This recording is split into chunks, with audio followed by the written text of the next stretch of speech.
nahmaduhu wa nasta'inuhu wa nastaghfiruhu wa na'udzu billahi min shururi anfusina wa min sayyiati a'malina. Man yahdihillahu fala mudilla lahu wa man yudlil fala hadiya lahu. Asyhadu an la ilaha illallah wa asyhadu anna Muhammadar Rasulullah. Allahumma shalli ala sayyidina Muhammad wa ala alihi wa sahbihi ajma'in. Ya ayyuhalladzina amanu taqullaha haqqa tuqatih wa la tamutunna illa wa antum muslimun. Alhamdulillahirabbil alamin. Segala puji bagi Allah atas segala nikmat karunia cahaya iman ini, sehingga kita hadir di tempat yang penuh dengan kemuliaan ini. Bahwa sesungguhnya kalau bukan karena karunia iman dan cahaya iman yang ada di dalam diri kita, maka mustahil kita hadir di tempat yang mulia ini. Karena cahaya iman inilah yang mesti kita syukuri, bahwa mesti kita bersyukur bahwa sekiranya tak ada cahaya iman pada diri kita, maka kita sesungguhnya derajat kita jatuh sebagai derajat manusia, jatuh serendah-rendahnya karena cahaya imanlah sehingga kita hadir dan menghadiri majelis Jumat ini. Segala puji bagi Allah atas segala karunia dan cahaya iman ini. Jika sekiranya ada yang bisa tergantikan di dunia ini, maka cahaya iman tak akan bisa tergantikan dengan apapun. Ini adalah permata diri bagi umat-umat. Ini adalah permata diri bagi setiap insan. Ketika permata diri ini diabaikan, ketika permata cahaya iman ini dilemparkan, maka tidak akan mendapatkan lagi kebahagiaan di dunia ini. Kalian boleh bersenang-senang, jemaah boleh bersenang-senang, namun tidak akan pernah mendapatkan kebahagiaan. Mereka mencari kesenangan di mana-mana, tetapi sesungguhnya mereka adalah berada di dalam kesepian jiwa. Karena melemparkan cahaya iman, bahwa sumber daripada kenikmatan dan kebahagiaan itu bukan adanya di luar, tetapi adanya di dalam diri kita. Jika kita tidak menggunakan cahaya iman ini, dimanapun kita tidak akan menemukan yang namanya kebahagiaan. Cahaya iman ini adalah permata diri. Allah sudah meletakkan cahayanya di dalam diri kita melalui dengan meniupkan ruhnya, sehingga melalui ruh inilah terhubung kepada Allah, bahwa wahai manusia, bahwa sesungguhnya antara hamba dengan Tuhan itu terhubung karena adanya ruh di dalam diri kita. Inilah yang mesti dijaga, karena cahaya iman inilah yang akan menyelamatkan kita di dunia dan di akhirat. Jangan sampai melalaikan cahaya iman ini, jangan sampai melemparkan cahaya iman ini lalu memilih kesenangan-kesenangan duniawi, pada akhirnya akan menyesal di akhirat kelak. Jangan sampai terjadi pada umat-umat sekarang ini.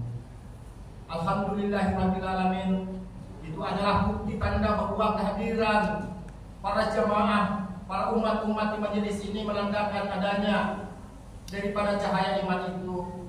Semoga yang di luar di sana tetap menjaga cahaya imannya, dan suatu waktu kelak akan bisa masuk bersama kita dan menikmati kebahagiaan, bahwa betapa bahagianya orang-orang yang memiliki cahaya keimanan.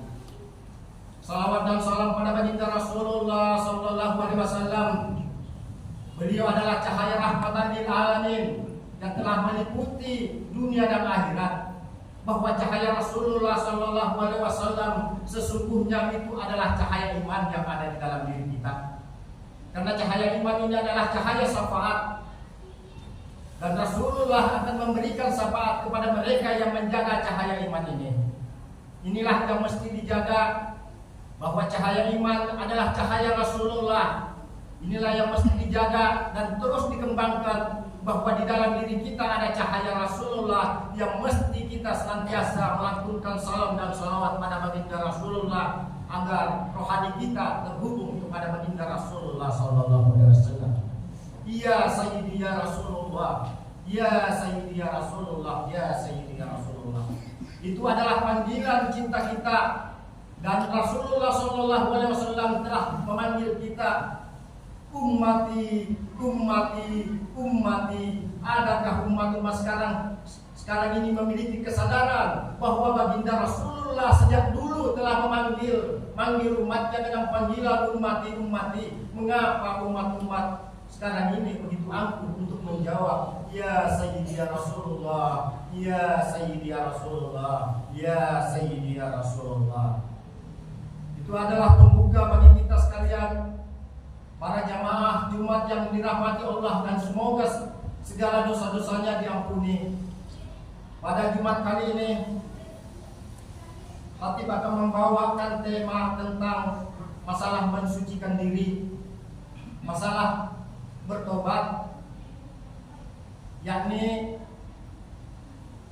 di surah Al-Baqarah ayat ke-74 dikatakan afala yatubuna ilallah wa yastaghfirunahu wallahu ghafurur rahim.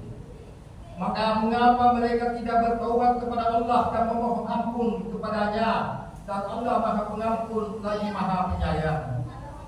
Pahamilah bahwa sesungguhnya kita dilahirkan di dalam keadaan fitrah, di dalam keadaan suci. Maka kita mesti kembali di dalam keadaan suci pula. Karena Allah mensahirkan kita dilahirkan ke dalam fitrah, maka mesti di dalam keadaan fitrah, mesti kembali di dalam keadaan suci, tidak mempersekutukan Allah. Itulah maka dikatakan, ya ayyuhallazina amanu taqullaha haqqa tuqatih wa la tamutunna illa wa antum muslimun. Wahai orang-orang yang beriman, bertakwalah, berserah dirilah, ikutilah kehendak-kehendak Allah, leburkanlah keinginanmu untuk mengikuti kehendak Allah, dan janganlah engkau mati sebelum berserah diri atau menjadi muslim. Karena di ayat sebelumnya sesungguhnya tak sadar kita bahwa kita melakukan kesyirikan dan mempersekutukan Allah. Allah menciptakan kita, namun kita berpaling dan menjadikan hawa nafsu kita sebagai pengganti Tuhan. Ini berbahaya bagi umat-umat. Jangan sampai kita merasa bertuhan, jangan sampai kita mengaku bertuhankan Allah, namun Allah menjawab, sesungguhnya hamba-hamba itu telah menjadikan hawa nafsu sebagai pengganti Tuhannya. Karena itu jamaah Jumat yang dirahmati Allah, dan semoga senantiasa di dalam bimbingan cahaya Rasulullah Sallallahu Alaihi Wasallam. Kita semua ini adalah penuh dengan dosa. Kita semua ini jangan merasa beriman. Jangan sampai kita merasa beriman sehingga kita merendahkan dan menghina orang lain. Kita ini adalah pendosa. Namun seburuk-buruk pendosa ketika dia sudah tidak merasakan rasa bersalah dan rasa berdosanya lagi. Seburuk-buruk pendosa ketika dia sudah tidak merasakan bahwa kami telah melakukan dosa. Karena itu janganlah meninggikan diri kita dengan menginjak orang lain. Janganlah memuliakan diri kita lalu menghina orang lain. Janganlah mengatakan bahwa kita lebih sunnah dibanding orang lain. Bahwa sesungguhnya Allah Maha mengetahui siapa yang terbaik di antara kalian. Karena itu mari kita senantiasa bertobat. Karena di Al-Quran sudah sangat nyata dinyatakan bahwa sesungguhnya jika engkau ingin masuk di dalam cinta Allah, maka sucikanlah dirimu, senantiasalah bertobat. Sesungguhnya Allah mencintai orang-orang yang bertobat. Allah mencintai orang-orang yang senantiasa mensucikan dirinya. Jangan sampai kita merasa mulia, jangan sampai kita merasa tidak memiliki rasa dosa, yang pada akhirnya kita merasa beriman, tetapi keimanan itu justru menumbuhkan daripada sifat-sifat iblis, mewarisi daripada sifat-sifat iblis, bahwa aku lebih baik dari kalian. Bukankah itu sifat iblis? Keimanan adalah ketertundukan hati terhadap Allah. Keimanan adalah cahaya hati saling menghargai. Keimanan adalah akhlak. Maka Rasulullah Sallallahu Alaihi Wasallam diutus ke dunia ini untuk menyempurnakan akhlak. Untuk apa berbagai label-label kalau tidak ada akhlak? Janganlah akhlak, janganlah adab. Karena jika tidak beradab, maka akan berujung menjadi biadab. Karena itu ini akan tegas disampaikan lagi kepada umat-umat sekalian, bahwa Kita dilahirkan di dalam keadaan fitrah, kita dilahirkan dalam keadaan suci. Mustahil Allah akan menerima kita di dalam keadaan kotor. Bahwa engkau wahai manusia, aku hadirkan engkau di muka bumi ini, maka mesti engkau kembali di dalam keadaan suci. Maka Allah perintahkan kepada kita, kepada hamba-hambanya. Maka mengapa mereka tidak bertobat kepada Allah dan memohon ampun kepadanya? Dan Allah Maha Pengampun lagi Maha Penyayang. Jadi himbauan Allah kepada hamba-hambanya bahwa jangan merasa engkau suci, jangan merasa suci. Siapa yang merasa suci, siapa yang merasa beriman dan tidak merasa berdosa, maka akan terkena teguran itu. Jangan sampai keimanan kita justru menumbuhkan kesombongan. Jangan sampai keimanan kita justru meninggikan diri kita lalu mensifati sifat-sifat iblis. Bahwa aku lebih baik dari kau, aku lebih baik dari kamu. Pahamilah sesungguhnya Allah memandang hatimu, bukan memandang ilmumu, bukan memandang jubah-jubahmu, bukan memandang tampilan-tampilanmu, tetapi Allah memandang hatimu, keikhlasan hatimu kepadanya. Apa itu ikhlas? Tidak menuntut apapun kecuali ketaatan kepada Allah. Itulah yang disebut ikhlas. Beribadah secara ikhlas, berserah diri kepada Allah. Bahwa sesungguhnya ya Allah ya Tuhanku, bahwa sesungguhnya aku diciptakan oleh Engkau, maka mestilah keinginanku aku leburkan kepada kehendak-Mu, maka keinginan nafsuku aku leburkan dan mengikuti kehendak-Mu ya Allah ya Tuhanku. Bahwa sesungguhnya Engkau sangat mencintaiku, bahkan menyuruhku untuk bertobat. Maka siapa yang menggunakan dunia ini untuk bertobat, maka sungguh mereka beruntung. Dan siapa menunggu saat kematian mereka akan bertobat, maka sungguh celakalah orang-orang itu, karena pintu tobat sudah tertutup.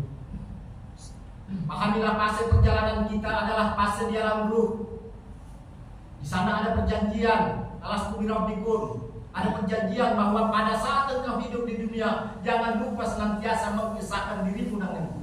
Jangan lupa selalu kontak antara aku dengan dirimu. Maka dia dihidupkan kemudian di alam rahim. Lalu hiduplah di alam dunia ini. Roh menjadi jiwa. Ketika jasad bertemu dengan roh, maka dia disebut jiwa. Ketika jiwa-jiwa ini sudah bertebaran di mana-mana, maka mereka melupakan perjanjiannya dan ketaatannya kepada Allah. Mereka melupakan segala perjanjian-perjanjian dalam ruh. Bahwa engkau jangan lupa bahwa engkau harus senantiasa mengesahkan dirimu terhadap diriku. Jangan engkau mengikuti keinginan-keinginanmu yang pada akhirnya nafsumu akan membinasakanmu. Tetapi ikutilah daripada kehendak-kehendak Allah, maka engkau akan selamat di dunia dan di akhirat. Jangan disangka kita diciptakan di dalam keadaan main-main. Dunia ini singkat, tapi pahamilah di alam barzah, di alam kubur itu sangat panjang. Bayangkan ketika kita tersiksa di sana, maka kita menunggu di hari kebangkitan. Maukah kita merasakan di saat kita mati, lantas kita menunggu di dalam keadaan siksa sampai di sana? Karena itu di antara setiap adab itu banyak salahnya. Dan sebaik-baik yang bersalah adalah orang yang bertobat. Hadis riwayat Tirmizi. Jadi apakah merasa berdosa, apakah merasa beriman? Jangan sampai merasa beriman lalai terhadap bertobat. Maka mesti kita senantiasa bertobat dan mensucikan diri kita. Ada suatu amalan yang mesti diamalkan bagi umat-umat Rasulullah agar kembali di dalam keadaan suci, agar kembali di dalam keadaan selamat. Yakni Rasulullah mengajarkan kita pada saat itu, hadis ini diturunkan pada saat itu baginda Rasulullah SAW berjalan, lalu menemukan sebuah pohon yang kering, lalu memukul pohon itu dan daun-daunnya berguguran. Maka Rasulullah SAW diriwayatkan oleh Abu Daud.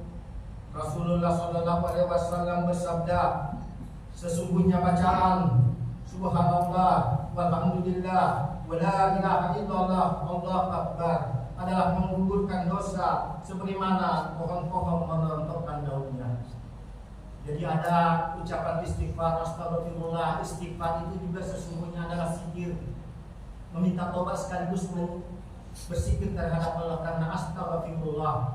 Kemudian kedua, untuk mensucikan diri kita dan kita di dalam keadaan kembali fitrah dan semua akan selamat, karena setiap dari kita akan memasuki pintu kematian. Dan hak umat-umat yang tercinta jangan sampai kita kembali di dalam keadaan kotor. Maka ini adalah amalan yang mesti diamalkan dengan senantiasa membaca subhanallah walhamdulillah wala ilaha illallah wallahu akbar. Maka dosa-dosa akan rontok. Sebesar bagaimanapun dosa kita itu akan rontok karena kalam hikmah, kalam suci yang akan merontokkannya. Itulah Allah yang Allah senangi, bahwa sesungguhnya sebaik-baik di antara kalian, di antara umat adalah senantiasa bertobat, senantiasa mensucikan diri. Ingatlah bahwa sesungguhnya Allah mencintai orang-orang yang senantiasa mensucikan dirinya. Maka jika ingin masuk di dalam cinta Allah, buang sifat-sifat daripada sifat-sifat iblis yang merasa suci.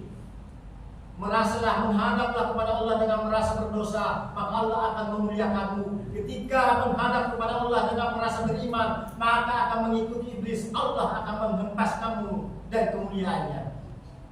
Maka itulah sebabnya buanglah pakaian-pakaian sifat-sifat lama kita. Buatlah sifat-sifat nafsu, biarlah sifat-sifat kecemburuan, kemarahan, kedengkian dan berbagai macam sifat-sifat buruk. Maka gunakanlah cahaya nur, pakaian cahaya nur yang senantiasa menjadi rahmat bagi orang lain.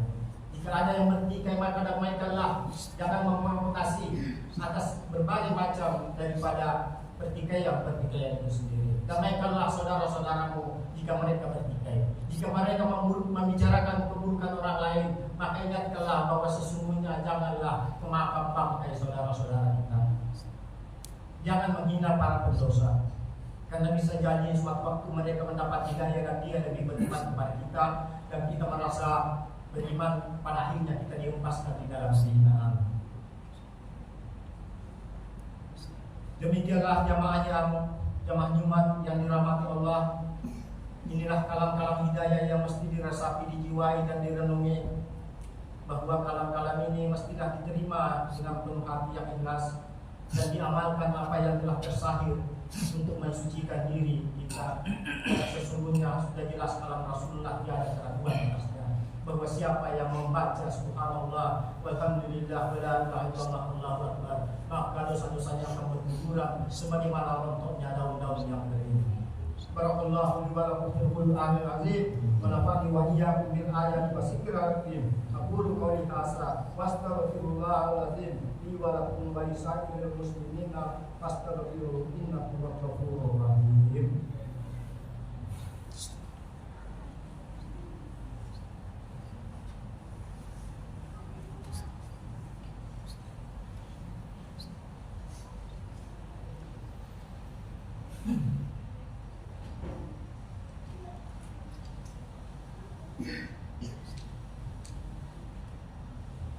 Alhamdulillahi rabbil alamin.